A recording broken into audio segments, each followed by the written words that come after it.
Welcome to Wax On, Wax Off, the podcast where a teenager gains wisdom and insight from pioneers and innovators that have come before in search of how to win in every facet of life and change the world. I'm your host, Solomon Cole, and let's get into today's episode. For today's episode, before we get into today's episode, I wanted to talk a little bit about paying the price. And what that means is, through this collection of conversations with successful people who are either personally successful in their finances, successful in whatever facet of life they're successful in, I hope that it's, number one, valuable to you, and number two, that it's entertaining to you. So I want to talk about a couple things. First is pay the price. So what that means is I am giving you these conversations, and in return, hopefully, if you enjoy them, you will share with your friends, because I think not only can it change your life, but it could change the people around you and their lives. Something else I wanted to talk about is giving feedback. So I'm on social media, so if you want to DM me anything, if you want to comment anything, preferably a DM would be better. And if you want to be like, hey, I have this suggestions for this, or hey, I think this would be a really cool episode, or you're like, hey, I think I would be a great idea for an episode, DM me and we can talk about it. And I'd love to hear your feedback. Also, something that we're doing next episode, so get your book out, get ready, it's called Book Club. And what Book Club is it's pretty much just me with you guys, and we're going to do a book club. We're going to do it once a month, read one book a month. I read this month The Power to Change. Sorry, I didn't tell you guys. By Craig Rochelle. And next month, so right now it is June. Next month in July, so get your book ready, we're going to read Atomic Habits. So if you want to read Atomic Habits, that will be ready. I talk about it in this episode. So getting into this episode, today's guest is my life coach. He is neurodiverse. He is amazing. He is the reason why I am where I am today. Give it up for Blake Baumann. Okay, I want to start off asking the question, what do you do and why do you do it? Sure. So I'm a life and success coach. And what I do, Solomon, is I specialize in working with neurodiversity. And so whether teens or adults, and what neurodiversity is essentially is, it means that our brains are just wired differently than what the neurotypical or the mass population is. And some examples of what neurodiversity is like autism, ADHD, ADD, dyslexia, and there's a ton of other, but those are kind of the key ones. And essentially what I do with them is I work with them to tap into their strengths. I believe everybody has like a genius inside of them. And so if you can show them how to tap into that genius, then you can unleash it, and then they can live what we would call an extraordinary life. 100%.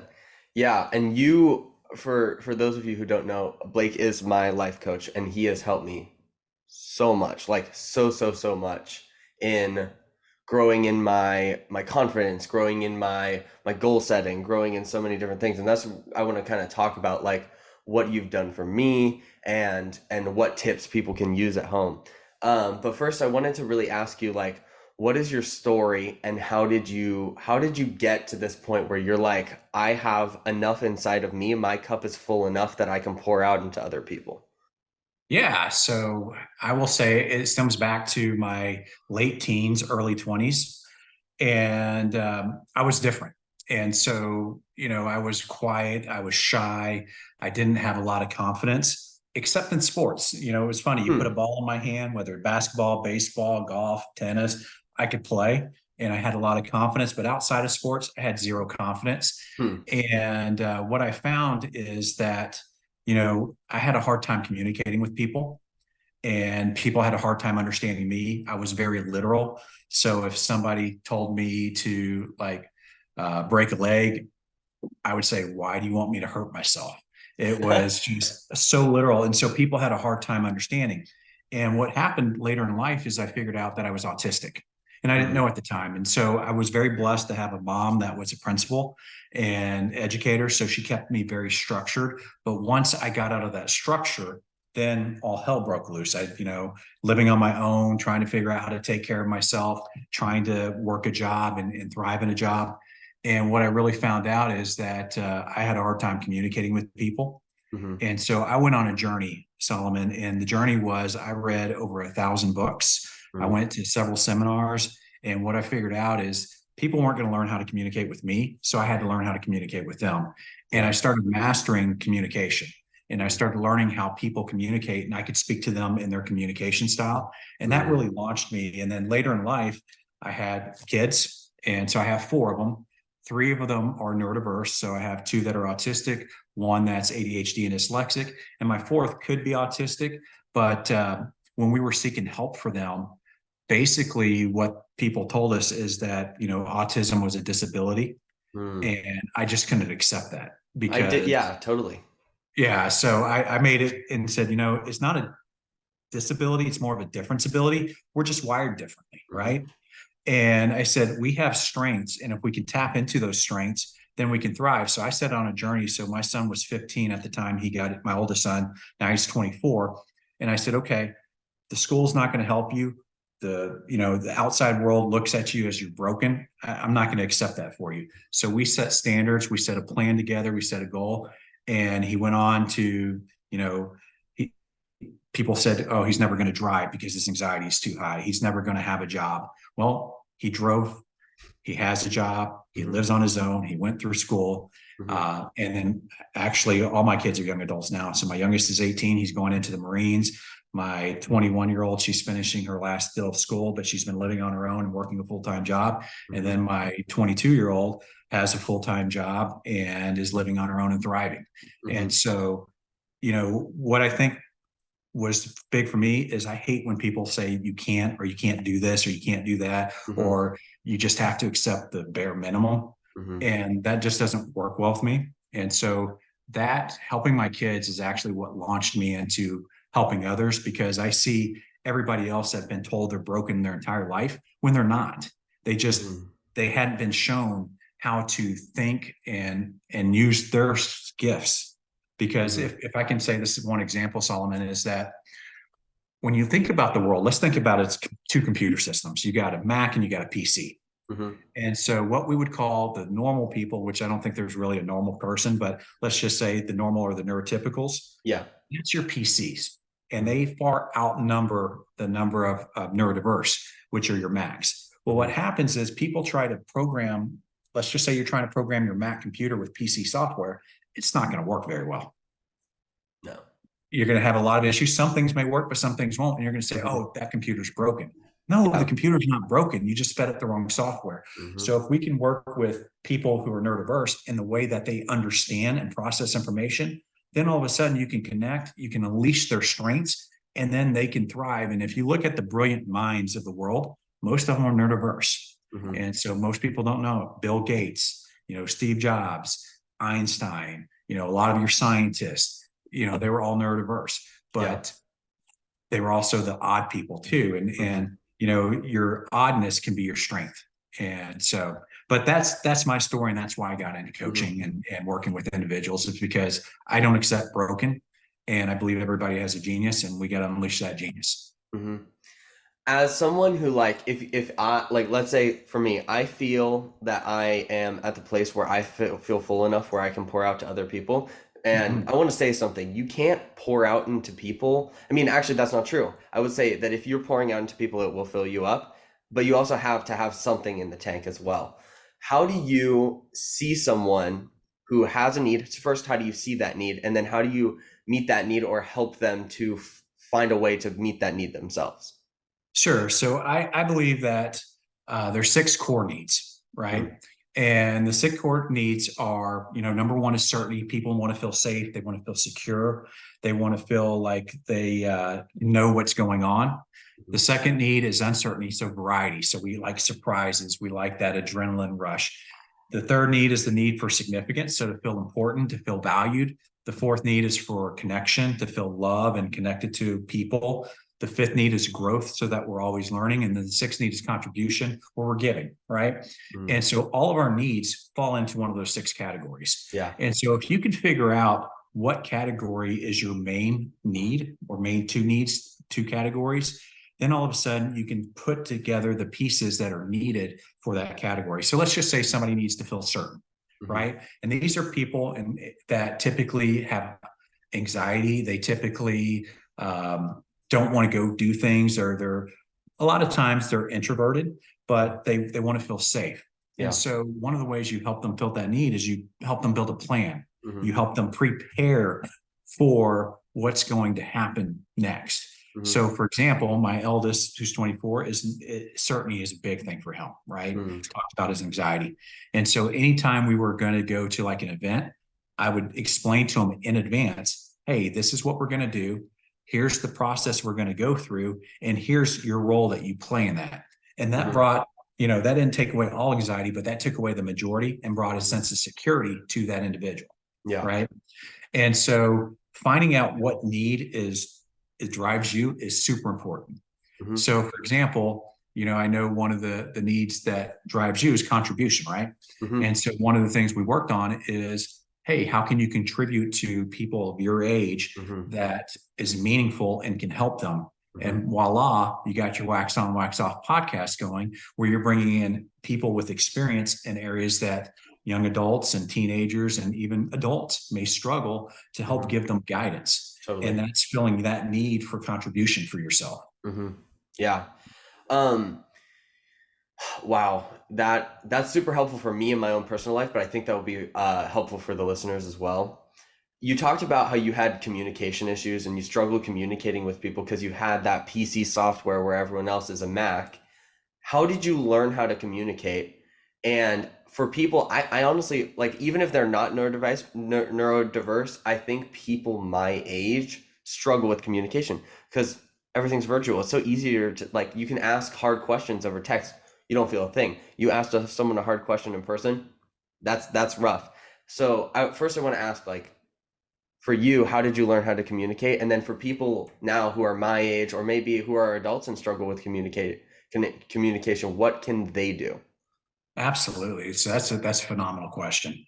So for me, what I figured out that, like I said, that I was speaking kind of a foreign language to other people. How I communicated just didn't make sense to them.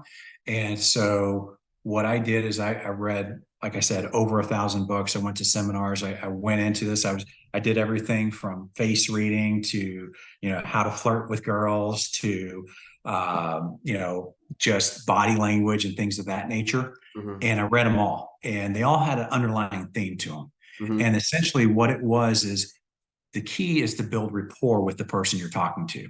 Well, the way to build rapport with the person you're talking to is to know that people like themselves. And so what that really means is that if you want somebody to have rapport or have that connection, you need to start communicating in the way that they communicate. And here's a stat for your listeners. So communication is broken down into 3 different areas. And most people are just astonished to find out that the words we use is only 7% of communication. Wow. Tonality is 28%, and then body language is 55%. So when you think about the text messages or the snaps or the Instagram direct messages or things of that nature, you're talking about 7% of communication. And that can be mistaken because how we interpret tonality. Yeah. Exactly. So how we interpret information is based on how we're feeling as well. And so if we're reading a text message that says, hey, I'm not going to be able to make it, see you next time. If we're taking that as not understanding that person's saying it in maybe a joking or a positive way, we're taking that as a rejection. And when we take it as a rejection, all of a sudden we start feeling bad about ourselves. We start hating that other person. So what do you think we're going to reply? We're not going to reply in kind, right? We're going to give them a piece of our mind, because for whatever reason, if it's a screen, we have a lot of courage behind a screen, but in person, we don't have that same courage. Does that make sense? Those keyboard warriors. Yeah. The keyboard warriors. I love that. And so when it comes down to communicating with people in person, the key is to make sure that we are talking with our tonality. So if we want the conversation to go in a positive way, we want to have an enthusiastic tonality to us. We want to make sure our body language is open. Mm-hmm. If we have a closed body language where we have our arms crossed, that's actually signaling to the other person that we don't care what they're saying, Mm-hmm. or that we're scared of them. Hmm. And, when that person subconsciously is getting your body language, then they change how they communicate with you as well. Mm-hmm. Right. And so the key is, and these are master communication skills that I'm talking about, Simon or Solomon. So with that going on, it's going to be important for your listeners to know that this takes time to develop. 100%. But It's a one of the skill. ways, it is a skill. And one of the ways, the simplest way is called matching and mirroring. And Mm-hmm. what that means is when you have two people looking at each other, is basically copying that other person's body language. Because remember, 55% of communication is body language. Mm-hmm. And so when you're copying their body language, that is giving them the signal that, hey, this person's like me, Mm-hmm. and they're safe, right? Mm-hmm. And that's part of then their tonality with making sure you're enthusiastic. That's the next biggest chunk. And then the words you say is the last chunk of it. But matching and mirroring. So if somebody crosses their arms, it's okay for you to cross your arms. If somebody, you're sitting down, they lean back in their chair, it's okay for you to lean back in your chair. Mm-hmm. And this is just sending signals that you're connecting that way. Mm-hmm. I guess a question that's kind of popping into my head is, you're saying people like people that are like themselves. And if we're doing things, we're doing the matching and mirroring, we're doing all the things that you just said, are we not being ourselves? Or can we find a way to also be ourselves with also having, like, using those tips like you told us? Absolutely. So what I'm not telling you to be the other person. I'm Mm, telling you to match the other person's body language to build rapport. got it. And when you're in rapport, then obviously your conversation is going, and there's going to be people that you don't want to connect with, and that's okay. You don't have to connect with them. I'm giving you, the tips on how to connect with anybody. Yeah. But I'm not telling you not to be yourself. I'm just telling totally. you to get into a similar body language. So what that does is, so our reptilian brain, our reptilian brain is millions of years old. And basically it's what causes us to fight, flight, or freeze, right? And so when we first meet a person, and I'm not telling you to do this all the time, but when we first meet a person, we're doing the 5-second judgment. So we're trying to figure out if this person is safe, if this person is somebody I even want to be around, if this person's going to reject me. And the best way to overcome that 5 seconds is to match the body language of that other person, so that you're telling that other person, hey, you're safe because you're like them. And that brings down what their defenses. And once their defenses are down, that's where you can be authentic with that person. That's where you can have your conversations authentically. And that's where you stay your true self. Yeah. And so does that make sense? Totally. What you're saying is, like, it's like you can use the matching and mirroring, you can use the body language to get in rapport. And once you're in rapport, then you open up, your be yourself. It's just about getting that first, like, getting in with them kind of deal. That's exactly right. Yeah. So you want them to feel safe so that they can be their authentic self with you as well. Yeah, that's amazing. Wow. You're a very knowledgeable person just by, like, the first, whatever, like 10, 15 minutes that we're into the podcast. You're spitting off, like, insane amounts of facts. You talk about that you read 1,000 books and, like, whoever knows how long. How did you get to this level of knowledge? How did you get to this level of just knowing all these facts and being this smart? Well, I appreciate you saying I'm smart. I just, I'm a person that loves to learn. But the way I became this way is I had a lot of problems. I had a lot of challenges. My 20s, I'll just be very honest with you. I ended up in a very bad relationship that caused me to get my girlfriend pregnant. And I had 2 kids by the time I was 24. Wow. And at 24, you're not ready to be a dad, let alone a single dad. And so I was actually a single father, had custody of my kids, and I had to figure out what I was going to do with my life at that time. And I had problems. And what I learned, Solomon, was probably the biggest lesson of my life. I learned that problems is the gift wrap of gifts. So every problem is actually a gift.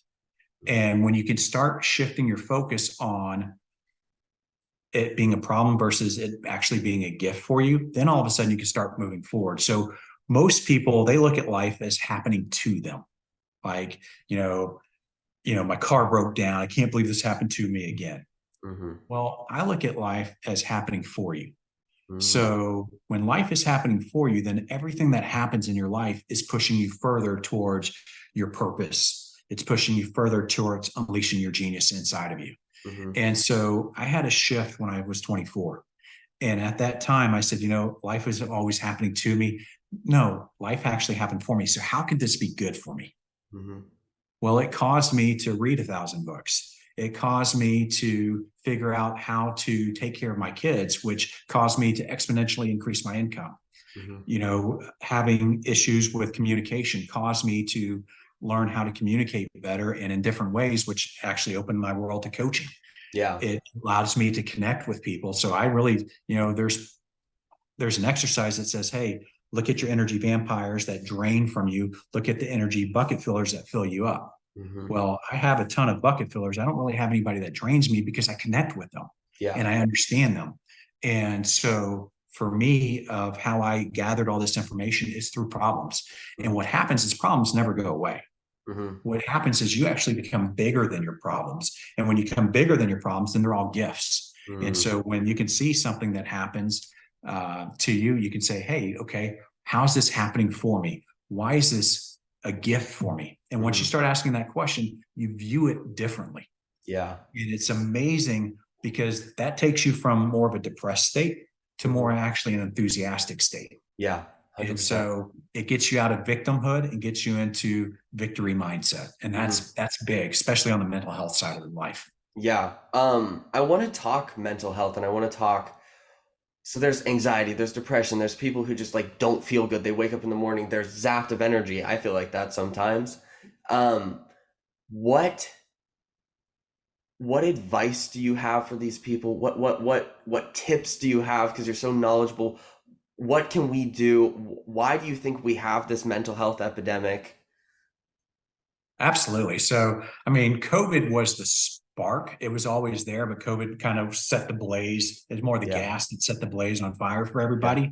But I will tell you, and this is probably not a great answer for your listeners Mm-hmm, because, y'all are all young and technology is the big thing, right? mm-hmm, Makes everybody's life easier. But I will tell you, technology has played a major role in why people feel anxiety, why people feel depressed. mm-hmm, When you think about technology and you think about you know, what it does is you live in an instant gratification world now. 100%. You can order something on Amazon, it'll be here today. Mm-hmm, You can have food delivered, fast food delivered right to your doorstep by like DoorDash or Uber Eats. mm-hmm, You don't have to wait on anything, you get it instantly.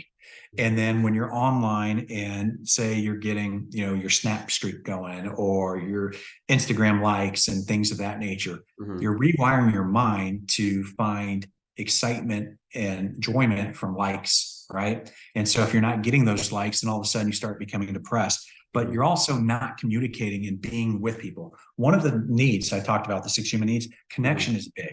We have to connect with people and we have to do it physically. We mm-hmm, can't just do it online. mm-hmm, And so when you think about that, communication now is text messages, emails, direct private messages, things mm-hmm. of that nature. We're not really communicating in person anymore. Yeah. The other aspect of that is when you're on technology like TikTok, you can get stuck in that thing for 4 or 5 hours and you have no movement. And Mm-hmm, so if you're not moving, then, movement is crucial to life. mm-hmm, Movement is crucial to energy. And mm-hmm, so when you're not doing any of that, then all of a sudden your health is taking a toll, which is lowering your energy, which is increasing your anxiety. And then you have FOMO, the fear mm-hmm, of missing out. So you feel like if you're not online, then you're missing something, or if you're not posting something, you're missing out on something. And that brings in a lot of negativity into mm-hmm, the world. And that really brings in your depression, your anxiety, and then our body language. So there's a study that a Harvard professor did on body language. And mm-hmm, basically, she called it power poses. And mm-hmm, so one of power poses releases a couple of chemicals. It mm-hmm, releases, uh, cortisol, which mm-hmm, is your anxiety, your fight or flight, mm-hmm, and then it releases, testosterone, which is more of your feel good, you're brave. And so when we get into positions where we're constantly like online, where we're sitting down, we're looking down at our phone, or we're looking down at our computer, we get hunched over.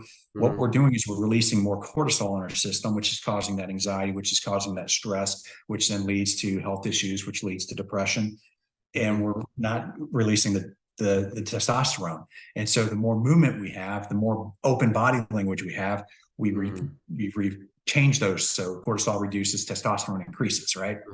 And so if you want kind of what I would say is the solution to all of this, I'm going to tell you the number one thing is exercise.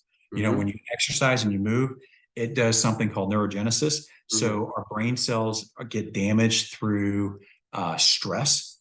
Well, it repairs our brain cells. Then you have, you know, the chemicals like serotonin and oxytocin, which basically are your feel good and where you feel really good. And then dopamine is released as well, where that's your inspirational transmitter. And it increases your metabolic rate where you have more energy. Yeah. So movement and exercise doesn't have to be like running all day. It could be just getting out in nature and hiking. Yeah. It could be, you know, vitamin D is a great thing too. So when we're always indoors and online, we are missing out on vitamin D. Vitamin D is something that is there to help us, you know, feel good about ourselves and feel good. So if you're not getting at least 15, 20 minutes of sunshine a day, you're missing out on that. And that's going to help you to not feel good. You know, the other aspect is your mindset. You know, are you focusing on the things that are going wrong? Are you focusing on the things that you're missing out? Or are you focusing on the things that are going right? Are you focusing on the things that are bringing you joy? Are you seeing things as victories versus problems, right? And so when you kind of combine all those plus the language we use, so your generation is very bad at this. I hear all the time, I'm stupid, I'm dumb, you know, I can't do that. And when you repeat that enough times, it becomes a self-fulfilling prophecy. Yeah. And so the key is to make sure we're saying things like, I am strong, I am confident, can do this, it's possible for me, and have that, because that then becomes your self-fulfilling prophecy. And I mean, there's a ton of things, I'll stop there, but there's a ton of things you can do. But those are some of the key things, with movement being the number one thing to do. Yeah. When you talked about the like people talking negatively about themselves, that's interesting, and I think that kind of comes with social media, right? Because it's like a pick me, like they call people like that pick me sometimes. It's because you're like, because if you go on social media, you're like, whatever, you're like, oh, I'm having the worst day or whatever, and you're saying that, number one, you're speaking that over yourself, so your day's probably going to get a little bit worse. But also you're trying to get validation from other people. And I don't know, I think that if you were around people, if you were actually like hanging out with your friends, or you're going out instead of FaceTiming, or instead of snapping, instead of texting, I think that you wouldn't need that. Like maybe you would, but maybe you wouldn't. Maybe it would make your day just a little bit better. I struggle with motivation. I wake up in the morning, sometimes my energy's zapped. And I think there are a lot of people who are like that. They wake up, it's just like, oh, today's not my day. I woke up on the side of the bed, wrong side of the bed. What can people like me do to turn that frown upside down and make the day a better day?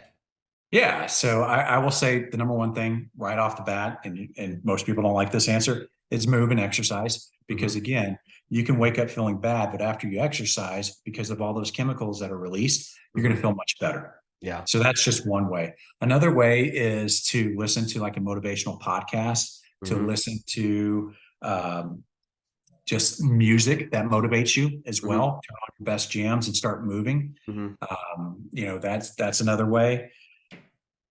My favorite way is getting around motivated people.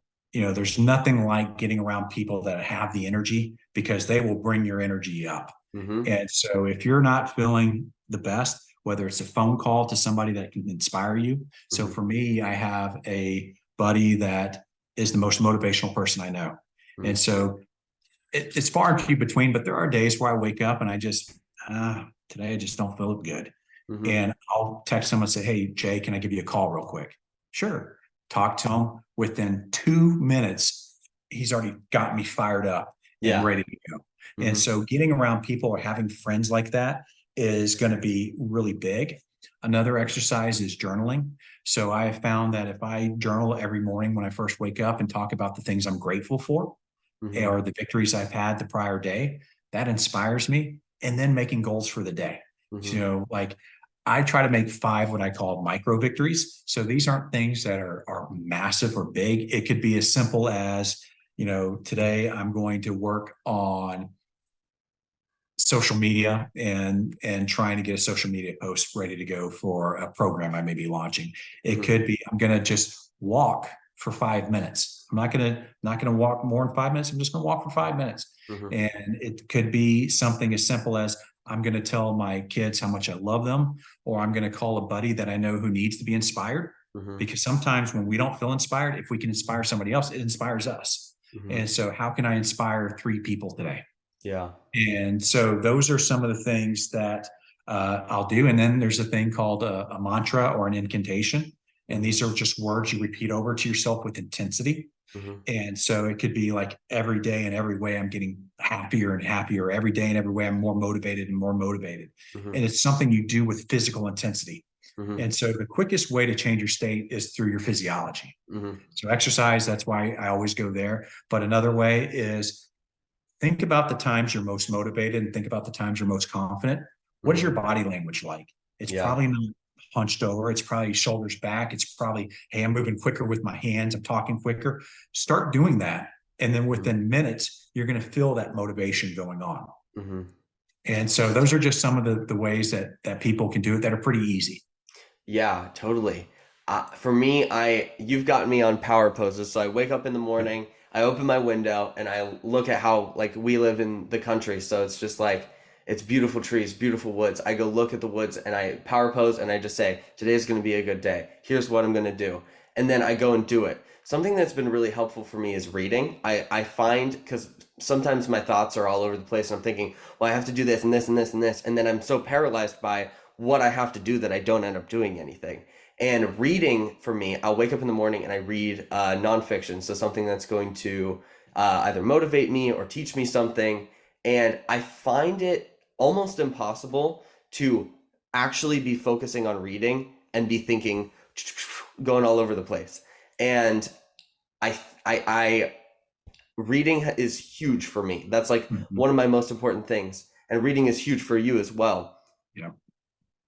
So for people, I think amongst people my age, and honestly, a lot of adults I know, they're not reading. Why should we read?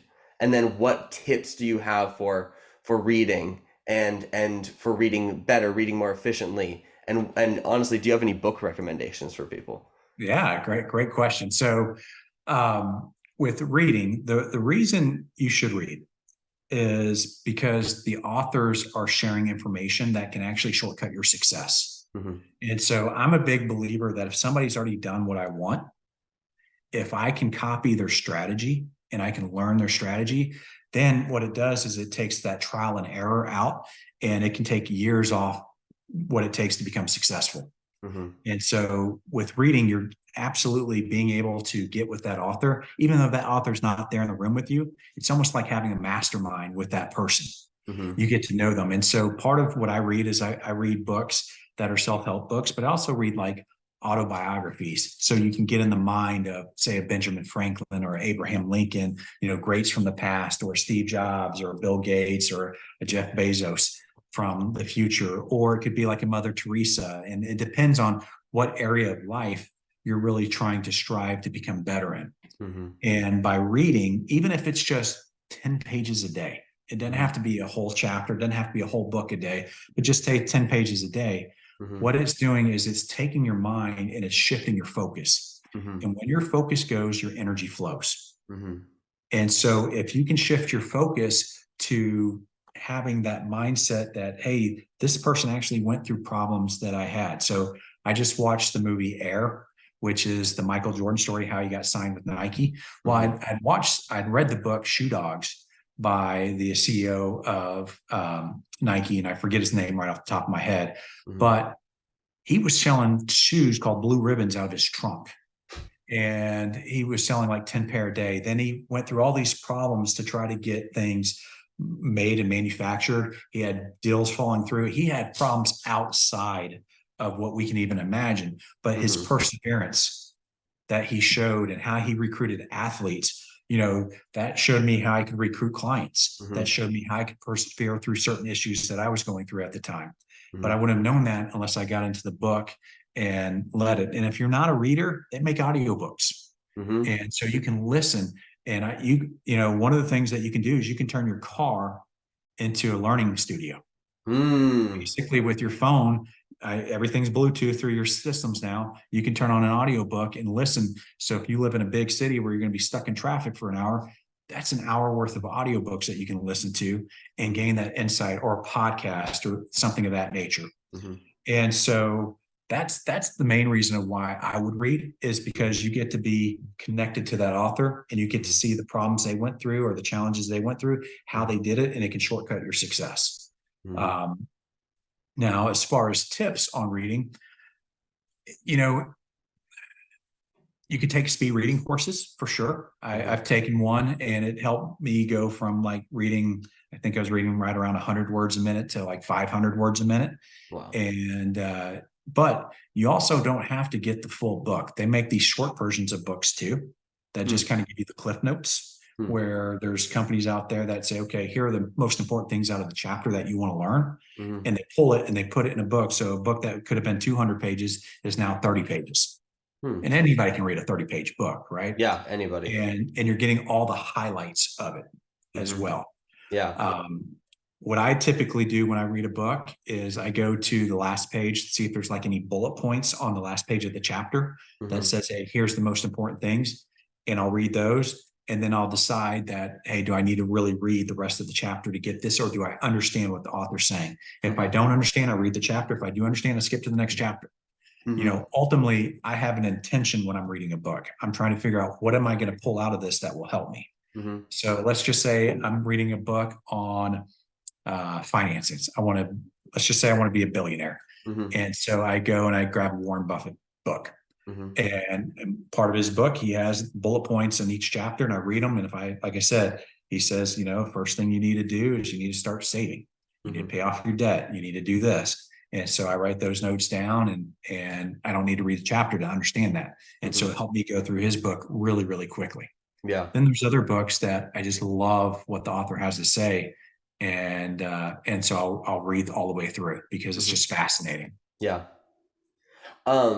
What book recommendations for readers? They can read. They're not like super like low level reading. They're the average reader. What book recommendations do you have for nonfiction, for like, I don't know, things that you can like self-help books? Yeah, so there's actually one I'm reading today. It's one that I've read before, but I wanted to redo it, and it Mm-hmm. kind of goes into the topic of, it's called The Power of I Am, Mm-hmm. and it's by Joel Osteen. And basically, it talks about the words that we follow after I am become our Mm-hmm. self-fulfilling prophecy, as I mentioned earlier. Mm-hmm. So that's an actual easy read, and it has a lot of good quality, affirmations in there to say. It gives you good stories on how people change their lives by changing their words. Mm-hmm. Um, it really depends on what your person is struggling with. So if they're wanting to master social media, if they're wanting to start a job, or start their own company and things of that nature, um, those are books that you are very niched and specialized. Totally. Overall, I'm a huge, Tony Robbins fan, and so he has a couple of books that gives you a lot of good self help strategies. Mm-hmm. Um, and I'm looking at my bookshelf right now. Depending on what you're really going for. So there's some woo-woo stuff you can get into, like the law of attraction. Mm-hmm. And basically, the law of attraction has actually been scientifically proven to be true. Mm-hmm. But that is where, your thoughts attract what you're looking for. Mm-hmm. And, there's science behind that. And so Yeah. there's books, on my shelf, like The Science of Mind by Ernest Holmes. There's biographies, autobiographies by like Abraham Lincoln. Um, Honestly, I'm having where there's just so much, I probably can't give you one or two, Totally. but I'm sure there's books that you've read that your listeners would Mm-hmm. find value in. So what are some of the books that you've read that you've found value in? I found value. I'm finishing this book right now. It's called The Power to Change. And he pretty much goes through like if you have stuff in your life that you want to change, or if you have stuff in your life that you want to start that you never started. He talks Mhm. about how you can set those goals, how you can set those habits, how you can figure out what success is to you and how you can get it. Another one is it's called Flow. It's Flow, the psychology of I forget what it's called, the psychology of something. But it talks about flow state, and what flow state is kind of what I'm doing right now, where when I'm Mhm. recording a podcast, I'm not thinking about anything else. I'm thinking about me and you talking together. And it's about finding what is your flow state. And if you can, making that your profession. He talks about flow state and how you can try and make everything a flow state and turn it into a game, which is really cool. Um, yeah, that's all that comes to mind right now, but there's so many great books out there. And something that I'm going to start doing on the podcast is when I finish a book, number one's going to motivate me for reading. I'm going to do Mhm. an episode, kind of like a book report, kind of do what you said, those 30 pages, that cliff note, and you can just listen to it and be like, this is what I learned, this is what you can take away from it, and this is what you can do. So for the people who don't want to read and they don't like to read, you can listen to those episodes and get those like cliff notes of the book. Yeah, and I actually just threw on my glasses. I couldn't see my bookshelf real clearly. There's a couple of books that I would definitely recommend for anybody Hmm. with a communication side. Yeah. So Dale Carnegie, How to Win Friends and Influence People is a must Such a read. good book. Oh my gosh, I've Yeah, started that. It's so yeah. amazing. So that is a must read. Another one that I would say is a great book is by Dr. Joe Dispenza, and it's Breaking the Habit of Being Yourself. Hmm. And what it talks about is how we can rewire our brains, how we can escape, victimhood and get into victory mindset. But also, he does get into the law of attraction, the science behind it, and how our brain basically, when we write down a goal, Hmm. what happens is we have this thing called the reticular activating system in our mind. And what that is that's the filter that filters all the information that's coming in, Hmm. and we program it to see our goals, and all of a sudden it sees all the steps to track that goal or to gain that goal. So for example, I'm sure some of your listeners have had this where maybe they bought a shirt they didn't think anybody else had, then all of a sudden they see 5 people with that same shirt, Hmm. and that's because our reticular activating system is now focused on that shirt and now can see other things that we have. And so Dr. Joe Dispenza, that's an incredible book. There's another book that I would highly recommend as well. And I'm looking on my shelf for it. Um, it's called Think and Grow Rich by Napoleon Hill. And Hmm. what Napoleon Hill did on Think and Grow Rich is he went in his time frame and interviewed the most successful people, Hmm. and he found the 8 or 9 habits and skills that they had that made them ultra successful. Hmm. And so, uh, if you want to shortcut your success, that's an incredible book to read. It's harder because it was written back in the 40s, Hmm. but they've updated it, and Hmm. it's sold over, I think, close to 1 billion copies worldwide. But it's just an incredible book if you want to really become successful. Yeah, that's what they did with Dale Carnegie's book. They did the communication in the modern age or the virtual age or something like that. Have you read Yep. that one? Yeah. Yeah. Yeah, that was good. Um, I wanted to talk about a little bit about like calisthenics and how you can kind of like figure out how different people like connect and how you can communicate. That kind of goes into communication, how they receive things and how you can kind of get on their good side, and also like understanding yourself and like, wow, I do process things a certain way. So like, what are the different types of calisthenics? So there's a science study called neurolinguistic programming, and Hmm. basically it's how our mind thinks and the language it thinks in and so forth. And there's typically 3 key modalities of how we think. We have a visual modality, Hmm. we have an audio modality, and we have a kinesthetic modality. Hmm. And basically, this is how we process information and we learn and how we communicate. Hmm. And so somebody who's a visual modality, basically they're going to learn better and they think in pictures. So they're going to learn better by seeing visual aspects and Hmm. communicating with visual aspects, but they're going to use words that are visual words like, I see what you're saying, or is that clear to you? And when you can, and typically they speak a little bit quicker as well. Hmm. And when they think, they look up left or up right. they're processing. So if they're looking up left, that means they're, recalling information. If they're looking up right, that means they're creating information. So you can almost tell if they're lying to you just by how their eyes are shifting. But Hmm. that gives you a clue to how they're processing information. So if you want to build rapport to them, you need to speak in visual terms.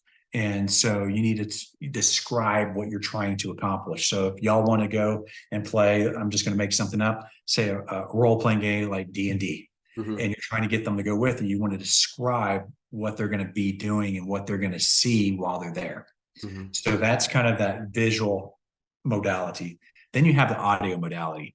And the audio modality is somebody who typically speaks very rhythmic, and they like to see step by step instructions. They like to use language like, do you hear what I'm saying? Or does that ring a bell? Hmm. Kind of those hearing sounds.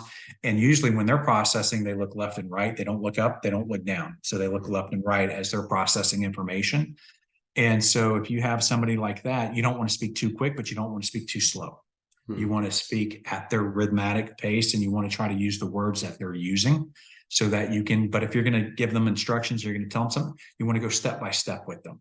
Hmm. And then the final one is kinesthetic.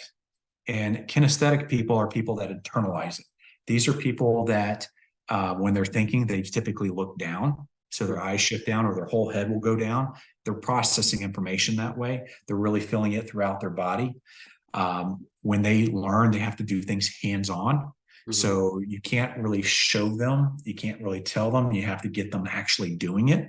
And Hmm. so to hear like kinesthetics, they'll say, hey, do you feel understood, or do you does that make sense to you? They're using kind of sensory type words when Hmm. they're speaking to you. So I'm a kinesthetic, and I have to be cautious because kinesthetics typically speak slower and more deliberate, Hmm. and that's because they're processing so much information that they're wanting to find the right things to say, and so they typically go slow. So when you Hmm. think about communication, if you have a visual person that speaks really fast and you have a Hmm. kinesthetic that speaks really slow, Hmm. how much rapport do you think those two are going to have right off the bat? It's going to be a little rough for sure. It's going to be a little rough because you're going to think, oh, they're slow and stupid. They're going to think you're fast and arrogant. Hmm. And so y'all aren't going to connect. So one Yeah. of the keys is to recognize kind of what that person is, what they're like. And that's why I said tonality, body language. With tonality, it's not just how you're saying it, but it's the speed you're saying it in, it's the volume you're saying it in. So you want to try to match that person. And so if they're speaking slower, you want to slow down a little bit. You don't have to go ultra slow. You just want to Hmm. slow down a little bit. Yeah. If they're speaking faster, you want to speak up and speak Hmm. faster a little bit.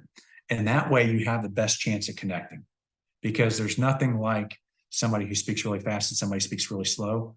The person speaking fast is ready to say something else while the person who's speaking slow is just trying to get off their first words. Yeah. And when you overstep somebody speaking, they're going to feel disrespected and they're not going to feel connected at all with you. Hmm. Hmm. I wonder what I am. I'm trying to think. I feel like because I when I talk and I'm like thinking about what I'm gonna say, I'm going like this and I'm looking up. So I think I might be the first one, but I'm You honestly definitely not. are. Yeah, you think? You're definitely a visual. Yeah. But it's also audio is a huge thing for me in hearing stuff. I that might just because I'm like a musician and but I also feel the music. Like it's like I don't know, I'm like I like can see it in my brain. Like I'm like I just can see it happening. Like when I'm playing drums, I see what I'm going to do and then I just do it. And it's like it's what's happening or what I do is has already happened in my mind. And I'm Mhm. like playing it. That's really interesting. Yeah, Uh you're very strong visual. And like I said, you think in pictures. And so mhm, you can already see the music already happening. So when you're drumming away, you already see it. mhm, And, when you think, you look up mhm. really Yeah. quickly. And then you typically speak a little bit faster. Mhm. And, pictures mean a lot to you. So you can show and see pictures. That's why, books versus audiobooks probably mean more to you, is because you can see the words on the page, Yeah. and versus hearing the words, even though Mhm. you can listen to podcasts and things of that nature and get from it. But Mhm. overall, we're all a combination. So don't let me say that you're one or the other. You're a Yeah. combination, but your primary one is definitely a visual. Yeah, totally. Wow. Yeah, because even with my goal setting and setting goals and defining my successes, I am Most definitely. I like close my eyes and I'll think about like how great is it going to be when I accomplish that. And I'm like in that moment I can like feel things, but I'm not actually there, but it's like I am there. And it's really interesting, and dreams are like that for me too. Like dreams are very visual and I can like see things and memorize them. That's really interesting. Um how do you define success? So for me, success is really living life on purpose. And what I mean by that is having an intention where you're deliberately thinking, acting, and feeling the way you want to. Hmm. And what that does is that empowers you. So success isn't all about money. It's not all about being the goodest, the strongest, the fastest, or anything of that nature. It's about living the life you want to live Hmm. and thinking the way you want to think. And so when you do that, you're free, right? You Hmm. have ultimate freedom. Nobody can tell you what to do. Nobody can make you feel a certain way. Nobody can get you to do anything. Nobody can get you to say anything. You have complete control. And so for me, that is what ultimate success is about. Hmm. Is people typically fall into the victim mentality. And we talked about this earlier, but life is happening to them. You Hmm. made me feel this way. You broke my pencil, made me feel this way. Well, in that silly example of breaking a pencil, you have a choice on how you want to feel. Hmm. You can feel angry, you Hmm. can feel sad, you can feel wronged, or you can feel nothing. You can feel happy. You can say, okay, great, you broke my pencil. I know how strong you are now. You're strong enough to break a pencil. But now you got to buy me a new pencil. So now I get a brand new pencil. I can get one with stars on it or something of that nature. Yeah, Again, totally. it's a silly example, but it goes to anything, right? Hmm. In Yeah. life. And so, for example, I'll give you a real life example. Is 2 Christmases ago, we were out Christmas shopping and somebody backed into my wife's car. Dang. She was upset. I was going to Hmm. use a different word, but upset is a good word. And she goes, "Why aren't you mad?" And I said, "Because the person left a note, which was great. Most people don't leave notes. Hmm. They gave us their insurance information. They gave us a phone number to call them. We'll call them. It's just a scratch. It's not like it damaged the entire car. Hmm. Uh, I'm sure that person feels really bad, but she was processing it. Well, now I got to take it to the auto shop. I got to take it and get it done. This is going to be an inconvenience. I'm going to have to get a rental car. I'm going to have to do all this. Hmm. And so after a couple of days of us talking, she called the lady and said, "Hey, we're not going to go. It's just a scratch. We're good with it." The lady was so grateful that we talked to. Now, my wife would have called her the first day angry. Hmm. We probably wouldn't have made that lady's life a lot easier at Christmas time Hmm. and given her the gift of, "Hey, it was just a mistake. She did the right thing. She left us a note." Hmm. And so again, it's how you look at things. And for me, I got to choose how I thought, how I feel, and what I reacted and what I did. Hmm. And when you get to that point, you're free. Hmm. You're free. Nobody can make you feel a certain way. Hmm. And if people can make you feel a certain way right now, then you're still in victimhood mentality. If Yeah. people can't make you feel that way, now you're in victor mentality. Hmm. And that's what I think ultimate success is. Wow. I mean, yeah, like that's that. If you would have asked me what mine is, I'm gonna change my definition of success to that because that's what my dad always used to say this when I was a kid, and I would get frustrated or I'd be mad or whatever. He would always say, "You have three options: acceptance, enjoyment, or enthusiasm." And I was like, I'd always get so mad. And I was like, no, I can be mad about this. I can hate this. And he'd be like, no, no, no, that's the only three options. And it was frustrating as a kid. But now, like, living out of those 3 points is like life changing. And that's kind of what you were talking about is acceptance. You can accept it and be like, okay, you can enjoy it. And you'd be like, this is an enjoyable experience. Or you can be like, I'm enthusiastic that this happened and I'm excited for more. And I think that that is vital to a happy life because I think a lot of people are stuck in their head and they're like, "Oh, I'm I'm bummed out. I'm not feeling good. And they're focusing on that and they're like, there's nothing I can do to change this. I'm stuck in it." No, you can accept it, but let's move on. You can accept it, let's enjoy it. You can accept it, let's be enthusiastic about something else and you can switch it up.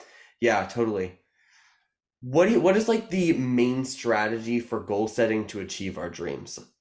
Yeah. So one of the things that's important is when you think about dreams, if you just think about it, it's a dream.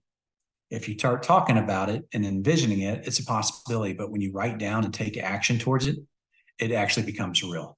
Hmm. So when you think about your dreams, the first thing I would tell you to do is write them down.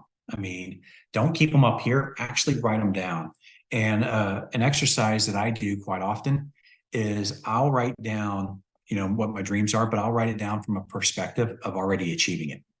So what it's like when, I have $1 billion, and that's not my dream, but let's just say that was my dream. What would I Mm-hmm. do with that money? How would I spend that money? Who would I help with that money? You know, how did I gain that money? And I would write it down as already done it and already given it away and already, used it. Mm-hmm. And so when you write it down, then you want to read it once in the morning and once in the evening, right before bed and right when you wake up, because you want to have it. It's the last thing you think of and the first thing you think of in the mornings, because we talked about that reticular activating system.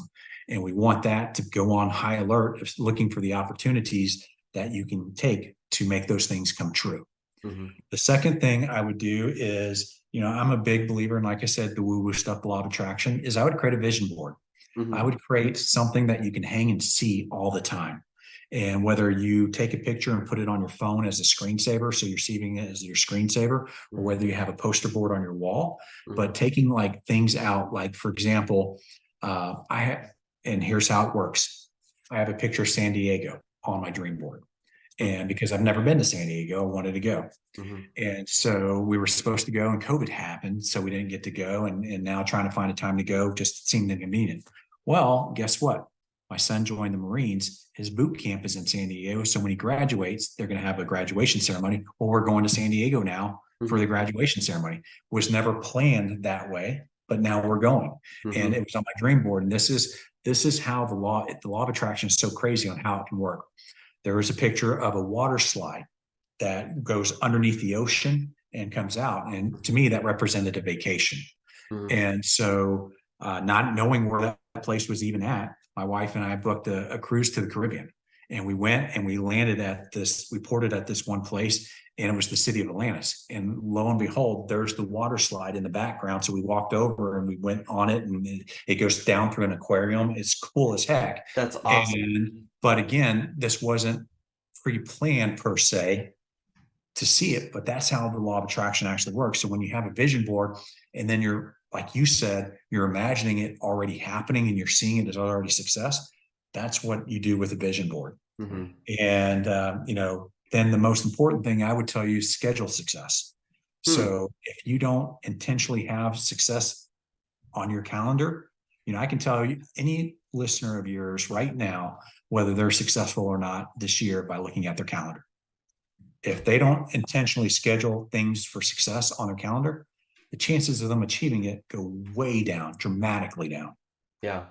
And so there was a study back, and it was something back in the 1950s, and I don't remember if it's Harvard or Yale, but they basically took the class, the graduating class, and they asked how many actually had written plans for goals.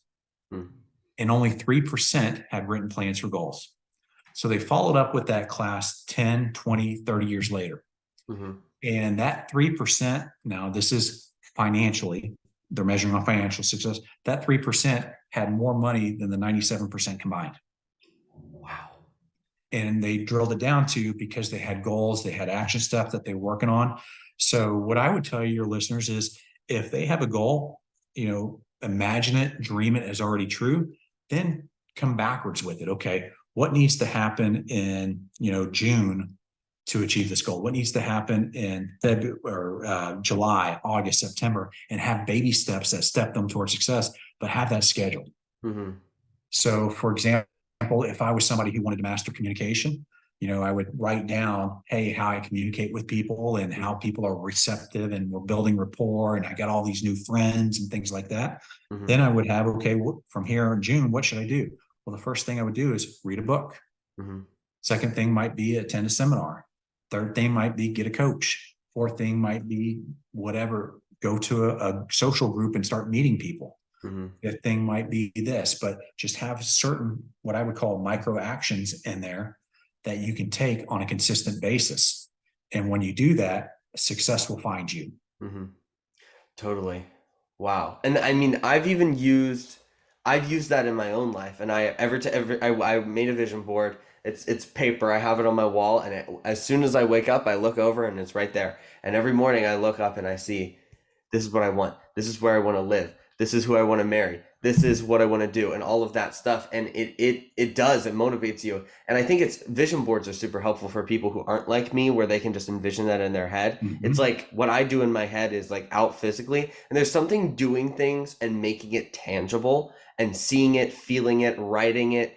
And I mean, they did some study that says when you write something down, you're more likely to do it. And that's like, or you're gonna memorize it. Like when you write notes Mhm. physically versus typing on your phone. Like church notes, I remember when I take notes in church, I write it down instead of typing, because when I would type it down, I wouldn't remember it. And I think there's something about tangible that's super important and super huge, and it's key to success. Yeah. Absolutely. Absolutely. And I would say there's an X factor. And the X factor would be is if you have a goal and somebody's already achieved that goal, Mm-hmm. if you can get around that person or people, Mm-hmm. they will help you get to that goal really quickly. So finding a mentor will help you achieve what you want to achieve so much quicker than trying to do it yourself. Mm-hmm. How do you know who should be a mentor? Like, what are your like? What would you say are your like whatever top five or something of like this is a good mentor? Yeah. So for me, it's going to be number one, did they achieve what I want to achieve? Mm-hmm. Then number two comes down to values. So there's people who achieve what you want to achieve, but they may have done it in a way that is not in set line with your values, right? Yeah. So it could have been like a multi-level marketing. If you want to become, I go money because that's what most people are after. So let's just say you want to become a millionaire and you find somebody who's a millionaire, but they Mm-hmm. did it through a multi-level marketing where they scammed a lot of people, Mm-hmm. the Wolf of Wall Street guy and things of that nature. Mm-hmm. That doesn't match up to your values. So you have to know what your values are. Mm-hmm. So find somebody that matches up with your values. Number three is, besides values, are they giving you an education Mm-hmm. to help you? Are they going to be there for you? So for example, I mentioned him, he's been a mentor to me. I used to work with him a long time ago, and he owns several businesses, and essentially, um, when I call him, he answers, Mm-hmm. and he treats me like I'm still like a son, essentially. Mm-hmm. And so he gives me the time of day, he gives me input. Now he doesn't do it for me. And I think that's crucially important. You don't want somebody to do it for you, even though that sounds like that would be easy. You're Mm-hmm. not learning anything. And usually, if you think about people who do things for you, they're going to want something in return Mm-hmm. sooner than later. So you want to have a good trade-off of good positive energy going. So that would be kind of number three. Number four would be just overall, how well do you get along with them? Mm-hmm. Is it somebody that you can understand? Because if they're speaking, like I have a friend of mine that he speaks in 5-syllable words. He has like 4 master's degree, a doctorate degree, and I said, Mark, you're going to have to go to 3 syllables. I can't understand the 5-syllable words. Yeah. And so you have to have somebody that you can understand as well. Totally. And they have to be able to put it out in a way for you to be able to take that information and move forward with actions. Mm-hmm. And so, I mean, those are the key things that I look for. Mm-hmm. Is, have they achieved it? The values, do they line up? The Mm-hmm. access to them, and then are they speaking my language? And then, did they do it the right way? Totally. Yeah. Craig Rochelle has a quote. He says, "Show me your friends, and I'll show you your future." And that is like that has been my biggest thing. I'm like, well, who am I surrounding myself? Whether it's mentors, whether it's friends, and I've had to distance some people because they have not completely cut them off. I still love them and we're still friends and we hang out and all of that. But I had to figure out who's in my inner circle. Who am I going to value? Who is the people that are going to be in that inner circle that I'm going to pour out into, they're going to pour into me, we're going to do life together. And then there are the other people who you just pour into because they don't really have the stuff to pour into you. Maybe they can every now and then, but it's about like setting those circles. And I view relationships as like circle, inner circle. Then you have this one, then you have this one, then you have the people you don't really know yet. And viewing it like that has helped me with relationships and has helped me kind of show the value that I put on people, because I used to put value on everyone. That was something that I struggled with, was everyone was extremely important and I had to please everyone and I was such a people pleaser, and it stressed me out, and I wish I could have told my younger self that. Yeah. um So another way of putting what Craig Rochelle said is that you become the average of the five closest people you hang around with. mhm, And people pleasing is something that, when you talk about motivation, people pleasing can demotivate you, because all of a sudden you're not really doing it for yourself. You're doing it for somebody else. And you're looking externally to try to get your bucket filled versus filling it internally, which is when you can fill it internally, it's self-sustaining. mhm, When it's externally, you're going to burn out and it's not self-sustaining. mhm. Yeah, and that's something else I've learned is like talking about relationships is that you can't make a person a goal. You can't make a relationship with someone a goal, because if you do that, then you take the humanity out of them, and then it is just a goal, and then the relationship's going to fail. And that's someone, I'm a big goal setter. I'm like, I'm going to do this. I'm a super regimented person because that's when I feel the most in control. And I would try and make, I'm scheduling 3 to 5. I'm going to hang out with this person. It wasn't like that. And I had to like kind of loosen up in that way. If you could tell yourself at 16, 17, 18, 19, 20, whatever, one thing, what would you tell yourself? Wow, that's a good question. So if I could go back to 16 and tell myself, I would say that a lot of the things that I worried about really weren't that important.